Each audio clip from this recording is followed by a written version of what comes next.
Hey folks, you are watching the MMA Heat podcast. Today we are going to talk about Deiveson Figueiredo's win over Joseph Benavidez. We'll talk about that awful reffing in the Cutelaba fight, and we will look ahead to UFC 248, Israel Adesanya versus Yoel Romero. So check out the show, MMA Heat.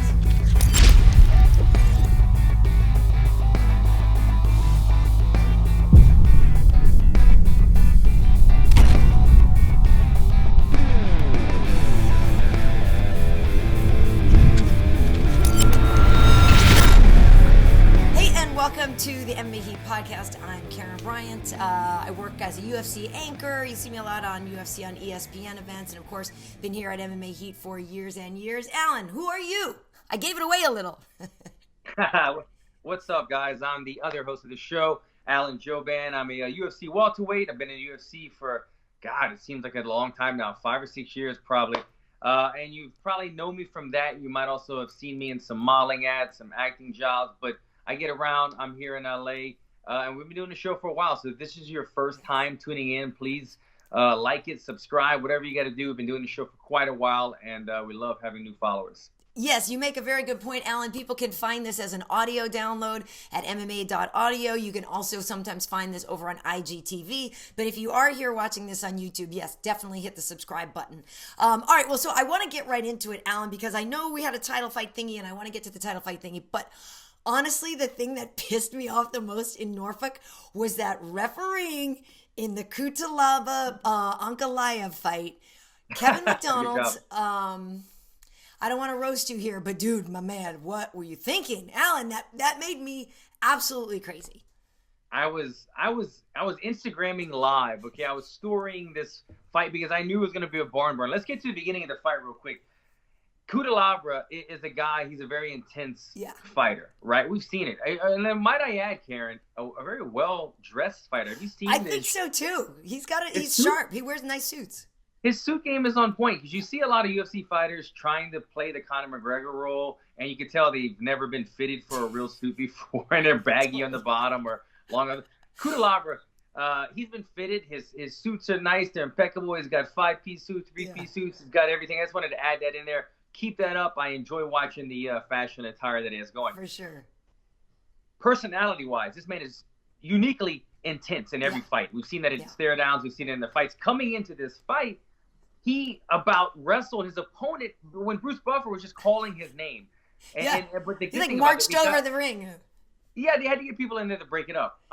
But what that did is it sparked a flame. I was like, man, this is going to be a barn burner of a fight. I cannot wait. It had me on my seat. That's why I pulled out my phone, and that's why I started recording this, because I go, man, this is not going to last long. Or these guys are at least going to stand in the pocket, which they did. These guys stood in the pocket. They were banging. I do believe Cutelaba did get caught. I do believe that he got a little wobbled there. I do feel that was real, but I feel like the rest of that was acting. And for the ref to step in when he's doing a little bit of rope-a-dope, he was trying to kind of lure his opponent in while he was acting like he was on duck legs, and then counter him. But the ref stepped in, called a stop to the action, and just totally killed the momentum. A possible fight of the night, would have been a fight of the night, and a possible classic. And so these are the two things, Karyn, on me. And I want to get your opinion. Yeah, I know by now we have seen that he has come out and said that he was purposely doing that. But at the time, did you feel that he was faking it or that he was hurt? I did not think he was hurt. Okay. I did not think he was hurt. I thought it was rope-a-dope. I thought it was him, like a little drunken master, right? A little bit of that whole thing. Now, granted, maybe not a wise decision. Ankalaev is incredibly dangerous. I don't know that it was necessarily a wise decision, but yes and no, right? Because we know that can work. The rope-a-dope, I'm hurt, I'm not, I'm hurt. So strategically, I understand why you might want to try it. And it is risky, but he wasn't hurt. I didn't think he looked hurt to me. Kamaru, I was working with Kamaru, the champ, and Anthony Smith. And for that fight, actually, they were down by the octagon. And they told me when they came back up, they were like, yeah, no, it was pretty obvious that he was faking that. Like, you could tell, you know, when you're sitting there, that you could see it was a calculated thing that Iwan was doing. So the fact that the ref stepped in when he did it, like, the other thing is, he's not even falling down. Like, he's still very well based. He's doing, you know, this whole thing, but he's never looking like he's actually really falling down. As soon as the ref even touches him, Iwan's like all up in his face, like, what are you doing? It seemed to me, I apologize for not knowing the exact letter of the law, but like, we're all like, well, can't the ref just be like, oh, my bad? Keep going, because I know they can't. Time out, time, go. I know, right, exactly. Time out, my bad, time out. Because that's what we were thinking. Oh, maybe they could just sort of say, you know, ref error. Put him back in position, yeah. Yeah. That's one thing about the sport that I like that you brought that up. I'd love to correct that, because a lot of times when they make a decision like it's final. Yeah. But let's let this breathe for a second and Exactly. figure out what was going on. Okay, maybe the ref would have coughed up and said, you know what, I did make the wrong decision. Let's reset this. It's not too late. It's only been a couple of seconds. I would have liked to have seen that. But to defend both points on it, yes. I wasn't sure at first if he was rope-a-doping until they showed the instant replay. And to me, it was clear then. It was clear. Just like you said, they were the champ was sitting ringside, and it was evident to them. It was very clear. Because he was on wobbly legs a little bit, and I wasn't sure. But then he would be looking away, completely trying to draw his man. Right. And then as soon as his man would be in range, he would lock onto him and throw a counter shot again, and then go back to playing. So that's when I knew this isn't normal reaction of somebody that hurt. This is these calculated things that he's doing with his eye contact and when he's striking. But like you said, even if he was hurt, even if he was on wobbly street, there was no reason to save the fighter. There was no risk of being permanently damaged or not able to defend himself. The man was on his own 2 feet, and he was throwing bombs. He literally, the fight literally was stopped after he threw a huge haymaker of a punch. So he wasn't taking substantial damage at the time. So it was a very bad call. You could see the ref kind of wanting to jump in. Right. And this is, again, why I've said, like, the nature of the sport that we're in these days, I don't want to talk negatively towards any of the refs. I respect a lot of refs. But the fighters are able to kind of play with the refs' thinking cap. When I say, like, if you have a man down and you start ground and pounding real hard on the guy, and you look up at the ref, you force him to make a decision. And this one backfired. But Cutelaba was trying to rope-a-dope and bring in his opponent, but it forced the ref to make a decision, a mistaken decision. But it was a very bad call. I was really let down because I wanted to see what would have happened. It was going to be a barn burner. I really hope that they let these guys run it back, do this fight again. I think both men deserve it. Yeah, to me, you know, you're out in the middle of the octagon. It's not even that your back's against the fence and you're doing rope-a-dope where it looks like, maybe you could get nailed against the fence and you have no escape. And and the fence is the only thing holding you up. It wasn't. You know what I mean? The guy's out in the middle of the octagon. Like, so that made me a little bit crazy. And we were even joking about that. Like, hey, just send them out to Vegas. You know what I mean? Just put them out. They're here in the States already. Send them to Vegas and let them just fight this week instead. Yeah, I really hope that they do get to run it back. And to me, that's the whole thing about it, is that's a referee robbing these guys. Like you said, they could have had fight of the night. At the very least, you definitely robbed Iwan out of the chance to get his win bonus or whatever, right? And you don't know how that fight was going. Ankalaev is totally dangerous. Ankalaev could have totally won that fight. I'm not saying he couldn't have. The point is just he didn't in that moment. We didn't get to see what was going to happen. It was just the tip of the iceberg. Right. These guys were just getting warmed up. As soon as they touched, we went into the antics, and then it got stopped. We didn't really get to see when real connections started happening, when guys were really going to come back from being injured. So I agree. I hope they can run it back as soon as possible. Neither guy should be really hurt. It's just really more about scheduling and time-wise. Yeah, I hope so. By the way, if you see me laughing, it's because my dog Harmony is over here. Sometimes we get your bodacious in the background barking. Tonight, Harmsy is snoring pretty loudly right over here. Hey, there you go, Harmony. She's having a little teenage daydream over there, and she's cracking me up. But anyway, let's get into that main event. Deiveson Figueiredo versus Joseph Benavidez. Deiveson Figueiredo coming into this fight was ranked number 3. Joe was ranked number 1. Deiveson Figueiredo had only lost once before. He was 17-1. He had only lost to Jussier Formiga, who was ranked number 2. Joseph Benavidez has beaten Juicy A. Formiga twice, right? So like all this MMA math, if you're looking at math, a lot of things were looking good for Joe. And coming into this fight, he was talking to us about how everything just seemed so perfect. And, he's been here before, and that was his third chance, but everything was flowing. He felt so good. He felt so ready. Everything was good. And then to him, even the fact that Deiveson missed weight and then became ineligible to win the title, Joe was like, see, that even proves it even more. This was meant to be for me. This is my moment. This is my time. And then, of course, we see how the fight unfolds. First round, Joe gets in a deep armbar. Almost, I thought, I was like, oh, that looks bad. But Joe was great in a scramble, was able to get out of it. Got into the second round where he was knocked out. Now, I did see him. It really was the perfect punch that Figueiredo landed. Like, every time I watched the replay, I was like, oh, my God. Like, it's perfect. But I did see him and Megan. We were leaving for the airport the next day.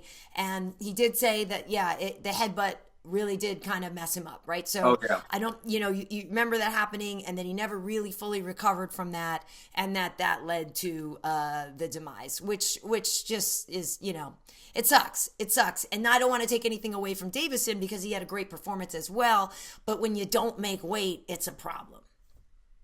Yeah, I mean, that's very polite of you to say that, Karyn, but there's a lot to take away from him because of everything that ensued with him missing the weight. The headbutt was not intentional, obviously, but I just want to address that. The headbutt, and look, Joseph was losing that fight. Joseph was in trouble. He looked like he was a much smaller man. He was getting hit a little bit. He was, like you said, he was in a deep armbar in the first round. But the headbutt is what 100% set up the knockout punch. When the headbutt occurred, you saw it. I mean, we saw it. It took a minute. It took a second, rather. But then the blood started just shooting out of there very much, and started kind of dripping down his face, and it bothered him. And when they showed the instant replay, you could see the blood was coming down, and it took him completely out of his game. And he had he went and wiped it. And as soon as he wiped it, he found himself kind of in no man's land, or like trying to reset. And that's when the punch came right away, put his lights out. It was the perfectly timed, perfectly placed punch, hit him right on the button, put him down. Good stoppage by the referee. But yes, the headbutt is what set that up, because you could see Joseph just wasn't there. He wasn't, in terms of, I don't think that the headbutt did anything like to jog his brain, but I think it just threw him off in terms of his focus, because the blood started shooting out so much that he had to address it. He had to mess with it, and it made him lose his guard right there. Getting into the weight cut, the weight issue, the missing weight, this is a big no-no for me. I mean, it really tarnished everything. As you said, not only was he not eligible for the bout, but he elected to not take that one extra hour and try to make the weight. And yes, I get it, that he had people around him that were saying, I don't think you should do this because you're cramping, or maybe you're not going to do it. Maybe the fight would not happen if he tried too hard and he got so ill that they had to hospitalize him. But I would rather see another fighter go into those deep waters and show that they're making the effort, and then not fight, rather than see a guy say, you know what, I'm going to stay right here before I get in the red line, and I'll get too weak and fatigued and keep my strengths for the fight, and he like to just give him 30% of my purse and still fight. Because then when he wins, it showed Joseph is the one that went and made the weight. He's the one that went into those muddy waters, that red line, and got those extra 3 pounds, which, might I add, are the worst 3 pounds. The last 3 pounds are the worst. You got to think about weight cutting as about, I always say 10 to 15, let's call it 12 minutes per pound. So that last 3 pounds, you're looking at 36 minutes of torture. It's the hardest. You're not sweating as much. You're cramping up. You're in pain, and you just want it to be over. Joseph went through that. He did that, but Figueiredo did not do it. And so for him electing not to do it, yes, he said he was cramping, but everybody cramps. And to get the victory in this fight, it really tarnishes it. I would rather have seen.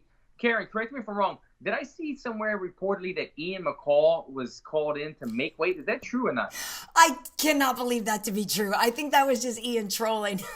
I was wondering, I was like, where did Ian come from? I feel like he hasn't been fighting. He retired like a year or two ago. Yeah, that was a joke. that was him trolling because way back when the flyweight division started in the UFC in 2012, there was a 4-man tournament, and it was Ian McCall, Demetrius Johnson, Arusha Tani, and Joe B. And so I think Ian was just kind of playing with that whole thing because if you remember, he and DJ fought to a draw, and then DJ beat him, and so Joe and DJ fought for the first actual open title there. Of course, Demetrius went on that incredible run for years and years and years, and beat beat everybody until Henry won by split decision last August. So yeah, when it came to that fight too, like you said, the size thing was an issue. So Deiveson comes in overweight, already a taller guy anyway with a longer reach, and that was the one thing that right away in the fight I did notice that Joe looked to be really having to overcommit to things and really having to overreach to try to land. And I just felt not great that it looked like that was going to be the source of some trouble and how you can just really get overextended and very vulnerable there. But yeah, to your point about making the weight and not making the weight, I'd heard some things that maybe he, you know, I don't know what was going on with his nutritionist at home. I don't want to say whatever, but that this nutritionist didn't come and they didn't choose to reach out to the UFC or the PI and went back to sort of old methods of how they used to do it back in the day, which certainly were not professional ways that we know you can do now. Also the fact that, you know, he'd never had to go all the way to exactly 125 before, right? And so that is a little bit different, but there's no excuses. I mean, that's the thing is, it's hard because it was a great performance. And now we are all just like, yeah, but you're kind of a tool because you're not the champ now and you blew it. Like you blew it. You can't, how do you, and the fact that with the division already being, you know, on sort of wobbly legs, now we still don't even have a champion. And now what do we do? So does Joe get a rematch? I don't know. Does he fight Deiveson? I mean, Jussier Formiga? Maybe. Except he can't because Formiga is fighting Brandon Moreno in Brazil next week. I'm going down there. Should be a great fight. Brandon's number 5. Jussier's up in there. So it's going to be a great fight. So maybe the winner of Moreno versus Formiga then fights Deiveson, and Deiveson has to actually make $125. I don't know. I think, unfortunately for Joe, it's going to be a hard conversation for him to get that 4th title shot. Yeah. On the flip side of that, the caveat being, hey, dude didn't even make weight. Let me have a real chance against a guy who's really my weight. So in that respect, I could see them giving Joe a rematch. But I don't know. It's tough. It's tough. Joe has lost the title a number of times. He's in that list now. I believe he's 3 times that he has fought for the title and lost. You can see that a lot of people really felt for Joe in that one. A lot of love. A lot of people. How could you not? He's an OG, man. He's been in the game a while. I think I remember watching Joseph Benavidez make his pro debut in China, in Japan or China years ago on like HD Net. Uriah Faber took him, and he looks phenomenal. But it's going to be tough for him to get that other fight. But I agree, like you said, his fighter did not make weight, and it's equivalent to like if I have to run 5 miles and my opponent runs 1 mile, and then we fight right after. I'm going to be more tired, more fatigued. I did more work. Joseph did more work the day before. And I don't want to say it showed in terms of Joseph looking more fatigued, but Formiga would have been Formiga? No, it's Figueiredo. Figueiredo, I apologize. Not Figueiredo would have been much more fatigued coming into the championship fight if he had made that other 3 pounds, which he elected not to do. So we're going to have to wait and see what happens as the division clears itself out. But it's just unfortunate for Joe. I saw he took to Instagram. He's handling it very well like a champ. And I'm probably you were thinking this as well, Megan. My thoughts were with Megan a lot that night. This being the first time she sat cage side and watched it and for it to end that way, I can only imagine how she was feeling at that ending segment. Yeah, because we've worked nights before where he was fighting, but it wasn't a title fight. And, you know, she's all stressed out and stuff, but able to, you know, sort of take her focus off sometimes by doing the job. And this time she wasn't working, you know, she was just there with him. So I sent her a message during the day. I'm like, don't forget to breathe. You know, we love you guys. Don't forget to breathe. Good luck in all this. And, you know, to be fair, you know, some people have said on the air, oh, you guys are so biased and da-da-da-da-da. Like, Joe's our friend. Like, he's our buddy. Come on. So I feel like we did a good job speaking to the X's and O's of that fight. And we said on the air, this is our friend. You know, it's hard to not want him to win. But we were very fair, I thought, in our breakdowns and in our assessments.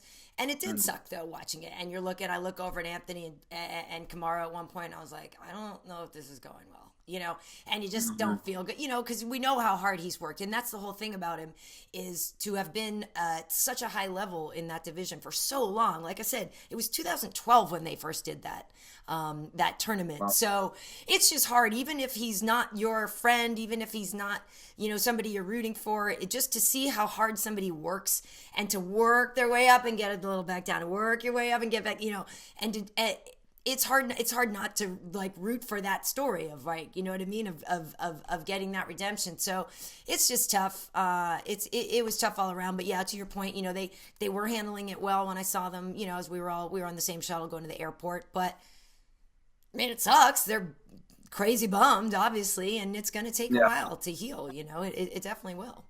I was a little surprised as well after, we kind of have that unspoken rule now where the UFC doesn't interview fighters after they've been knocked out or whatnot. Right. And, we still do now and then, but sometimes we do want to hear, what this, because we know there was so much emotionally attached to it. And so I did want to kind of hear what Joseph had to say about the weight cut, about the headbutt, about the knockout. But you could tell that he was, which I thought he spoke very well, but he was hurt. He was still out of it, and he was very just down in the moment. But I was a little bit surprised that Mike went over there and interviewed him.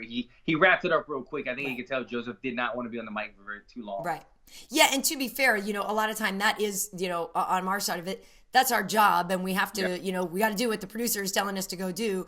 But I agree with you. Like, it's really hard because, yes, we want to hear from you and everything, but I know you may not necessarily have that clarity because you were just knocked out. But I understand both sides of the coin. Well, yeah, we really want to hear how you're feeling, but it's a little too soon right then and there. But hopefully, I think lastly, my last point on this, I want your take on it.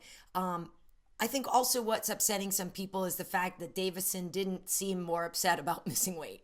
Usually you want to at least pretend or whatever. A lot of time the people are really contrite. There were people that missed on this card too, and they were legit apologetic, and you could tell they felt awful about it or whatever. And that was one other little thing that just seemed to be rubbing people the wrong way, was that Figueiredo really didn't seem to be that contrite about missing weight. Yeah, no, I agree. I mean, it definitely helps. I'm not going to push the issue too much, because for me, it's like, it is what it is. It's done. Like, he didn't miss weight, and it's a big mess up. Like, I don't excuse it all. I just told you how I feel about it. But do I need all the apologies? If I'm his opponent, like, no, I don't really need it as much. But for us, the fans, to see that, look, for him to say I am apologetic, and I did try, or did tell me the story, tell me what went wrong. Was it that your body shut down, you couldn't do anymore, you tried? Yes, I get it. As a fan, we want to know that you tried more. But for him to, I think a little bit of it might be also the language barrier, because he seemed to be going everything through his translator. Waleed. Is that his manager as well? That's Waleed Ismail, who is, let's just say, an illustrious figure in the MMA world, especially coming out of Brazil. Yeah, he's management. Waleed is, he's next level, let's just say. I tell you what, man, he's a promoter, because when Figueiredo would say 2 words in Portuguese, and then his manager would speak for 10 minutes, and like, he was like, this is my belt. And then next, I mean, he was telling stories. I was like, there's no way that translated to that in English. I mean, he just went on a ramble for 10 minutes. But I think that what I'm getting at is that's some of what happened. There was a language barrier, so he's not able to just talk to everyone and say how apologetic he is. But you can tell he wasn't that apologetic in his face. For me, as a fighter, I don't need to hear that. For the fan base to accept it, I think they needed to hear that. Yeah, Waleed, I even said on the air after, I'm like, for those wondering, that's Waleed Ismail. And, because he takes over the interview. If anybody remembers, go back way back, years back, when Eric Silva, whose younger brother Gabriel was on the card as well. Eric Silva in the UFC, Waleed used to do the same thing way back when. And you'd ask Eric a question and he'd say his thing. Waleed goes out for 5 minutes. He's picking fights with other people. He's talking trash. And meanwhile, Eric would be standing there like, what? And especially since I do speak some Portuguese, I'm literally listening. And I'm like, no, he didn't say that. No, he never said that. Totally didn't say that. Like, so it is pretty funny. But whatever happens with the division, we shall see. But it was an entertaining fight while it lasted. Of course, Alan, if we're going to look ahead, Huge title fight at UFC 248. Yesterday we had lunch with Yoel Romero. He's taking on Israel Adesanya, the champ. I know people are mad that Yoel's getting it off of a couple of losses, but this is a very engaging, charming man. When you sit down and you talk with him, like, it's hard not to like this guy. The fight with Paulo Costa was very, very close. The one that Costa won, the last fight that Yoel had. And he's a perennial title challenger. He even knows, he calls himself a freak of nature. We had, like I said, the media Q&A with him yesterday, which is, of course, on MMAHeat.com and here on my YouTube channel. But Yoel was in great form, and he's in a great mood. I think it's going to be an explosive fight. I don't know how it's going to go, but I think it's going to be entertaining. I'm wondering what your vibe is on this one. I'm looking forward to it. Israel has proven to be a bit of a puzzle for most people in the UFC so far. When he first came in, he's got big holes. His wrestling game, I'm going to take him down. Right. Face the wrestlers, they could not take him down. Face the strikers, they could not stand with him. He's proven to be quite the puzzle and quite the fast grower. Coming into the UFC, he looks phenomenal on the regional scene. But when he came to the UFC, we were like, okay, now he's going to be tested. And he's passed every single test. And though yet Yoel Romero is coming off of a loss, which is a very closely contested loss, he was coming off of a loss of another undefeated guy, a beast himself, and Boachinha. And so I'm not mad at this matchup at all. As you said, he's a perennial figure. He is a freak of nature. Just the dance contest alone was enough to hype this fight up. Totally. But you go back and you look at all his stuff. I love you, everything that he has. He's an easy sell. He knows how to market himself. He's just naturally funny and charismatic in some of the stuff that he does. And you look at the man, and he's a freak of nature. And this is the kind of guy that I want to see, fighting for the title fight. And he could pose a big threat against Israel. His style, he's a bit awkward himself. Yoel is widely known as one of the best wrestlers that we've seen, or not some of his credentials that he's won, but people that have wrestled against him have just talked about his incredible strength. They've never seen anything like it. But he doesn't use the wrestling. He likes to use other things. He likes to use explosive stuff, and he throws his wild left hand with his hands down. But that could present a threat to Israel because this is a big, explosive man. Yeah. But I would be very curious to see what happens if Yoel does get his hands on Israel. It would be a good opportunity to take that wrestling, take advantage of the wrestling, use your bigger, stronger body type and get on top of him and try to do some damage. But I'm a fan of both men. Really excited for this fight. It's going to be a fun one. Yeah, and it's interesting to me as well, the fact that so many people still underestimate Israel Adesanya. Like you said, at first you're kind of like, I don't know, and this and that, and he's got holes. Then he's winning. Then the fight with Gastelum is incredible. He beats Robert Whittaker, and then people still doubt him a lot. And so it's a little strange when you like, well, but who's he beating? And that fight with Anderson was just like a sparring match. Okay, maybe it was, maybe it wasn't, but we just, like, the fight with Whittaker was unbelievable. The fight with Gastelum was unbelievable. I don't know why he's still doubted, because the guy is obviously clearly very, very, very gifted. I guess in this matchup, to me, the only reason to doubt him is the takedown defense, right? Like, other people have tried some. Marvin Vettori got him down in the third round of their fight, but he was able to put it off for quite some time. So there's other people taking you down, and then there's Yoel Romero taking you down. So I do think we will see takedowns. I don't know if it will be, power doubles or what we're going to see here. To me, that's really the true question of this fight is, does Yoel go for takedowns, or does he try to beat him on the feet with knockout power? But if so, if Israel gets taken down, what kind of defense does he have, or what kind of get back does he have getting back up? Because that's the most dangerous thing. Yeah, and to add to that, Karyn, also I think what I'm curious to see is if Yoel decides to take him down, does he chain wrestle? Because that's the one thing that I've noticed about Yoel Romero, and it might just be because of his age that, he's a freak, but he probably doesn't feel the same way inside when it comes to wrestling that he did 20 years ago when he was competing in the Olympics and whatnot. He'll shoot a takedown now and then, and he'll kind of get the guy down, but he doesn't stay on. He doesn't commit to it. He doesn't chain wrestle and keep the guy down. And people have been proven to be able to scramble up from Yoel's takedown. So when if he blasts a power double on you, it's hard not to get taken down from that.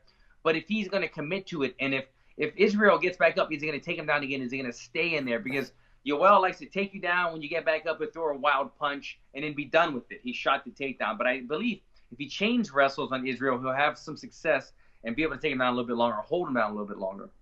I just hope they both get like the walkouts going, because Izzy's last one was so good. You remember down there in the whole, I mean, like his walkout was dope last time. And I could see Izzy being the type of guy to want to one-up himself every time. You know, he knows that was the big thing that he did, and he kind of kept saying, you know, I'm the only one to do this and do that. Right. He's going to want to outdo himself. I would love to see if Yoel does something. It's going to be fun. It's going to two guys that are very charismatic, tremendous fighters, that I can't wait to watch it. Absolutely. Well, like I said, we had lunch with Yoel yesterday. It's up on the site and on my YouTube channel here, the Karyn Bryant channel. But he was in a really, really good mood and talked a lot, obviously about this fight. Talked about his weight, because obviously that is a thing. He has missed weight before. So he had the same situation as Figueiredo before when he had a fight with Whitaker. He missed weight. He was ineligible to win. So he talks about that a little bit. He said he was around, I think, 197 or so to yesterday on Monday. I believe that's what he said. That's good. But he talked a lot about, we talked about Bisping and the whole, I love you, and all this. There's one part where he said something, he was talking about how he actually has a lot of really nice philosophical things to say about, someone had asked him about Khabib and if Khabib is this great wrestler, and he was talking about how we're all the same, and Muslims, Christians, he actually has a lot of nice things to say. But he said one thing about don't forget Jesus, and then he was like, don't forget Jesus. He's like, you know what I mean? Because the whole no forget Jesus thing before, like, he has a really good sense of humor about some of the things that have happened in the past and stuff. And the guy's just got so much swagger, he's just cool as hell. But I did ask, of course, because he is such a freak of nature. Like, dude, everybody obviously wonders how often you get tested, and they said that, he gets tested sometimes twice a week, but for sure at least once a month. But there have been times when it have been twice in a week or this or that. Like his actual times for being tested is definitely on the higher end. So for those who are still don't want to believe it, I believe that he's just naturally that way, because he does seem to be getting tested a lot. And just a testament to how much of a freak of nature he is. You look at him, and he visibly looks like he's a muscular guy. But then you have to think about, like, how durable is he? You look when he did the dance competition, and he went down and touched the ground, and he came back up. He didn't use his hands to pop back up like a lot of people.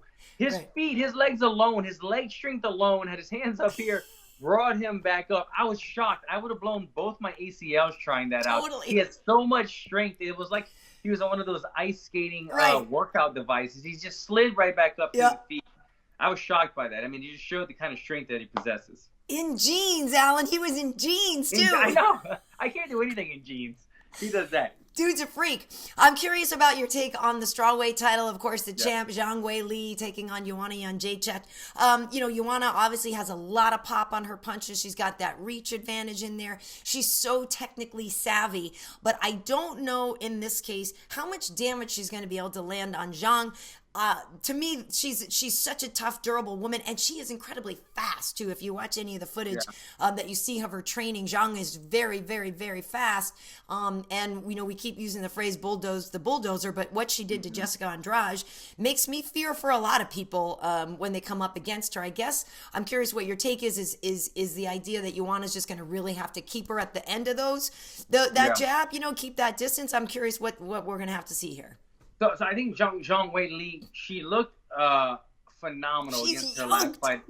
I mean, she's got that build, but she looked incredible when she won the belt against Jessica Andrade. But I got to say, going into that fight, Jessica Andrade looked very not mentally out of it right there. I feel like she was right for the taking right there. Yeah. She seemed just very intimidated. I don't know if it was the environment, being in another country. I was there. Yeah, it was a whole other thing. Right. Right. There's a lot going on. You could see that she was not there. But it was Weili who took advantage of that. She smelled blood in the water. She jumped on, and she has that capability of doing that to anyone on any night if she smells blood in the water.